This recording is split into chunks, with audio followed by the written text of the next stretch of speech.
కీర్తనల గ్రంథము 60వ అధ్యాయము. దేవా, మమ్ము విడనాడియున్నావు, మమ్ము చెదరగొట్టియున్నావు. నీవు కోపపడితివి, మమ్ము మరల బాగుచేయుము.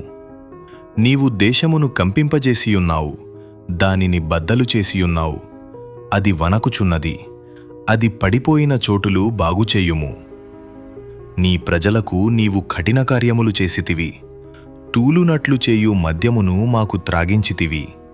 సత్యము నిమిత్తము ఎత్తిపట్టుటకై నీయందు భయభక్తులు గలవారికి నీవొక ధ్వజమునిచ్చియున్నావు. నీ ప్రియులు విమోచింపబడునట్లు నీ కుడిచేత నన్ను రక్షించి నా కుత్తరమిమ్ము.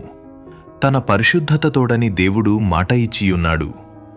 నేను ప్రహర్షించెదను, షెకెమును పంచిపెట్టెదను, సుక్కోతు లోయను కొలిపించెదను. గిలాదు నాది, మనష్షే నాది, ఎఫ్రాయిము నాకు శిరస్త్రాణము, యూదా నా రాజదండము. మోయాబు నేను కాళ్ళు కడుగుకొను పళ్ళెము, ఎదోము మీద నా చెప్పు విసరివేయుదును. ఫిలిష్తియా, నన్ను గూర్చి ఉత్సాహధ్వని చేయుము. కోటగల పట్టణములోనికి నన్నెవడు తోడుకొనిపోవును?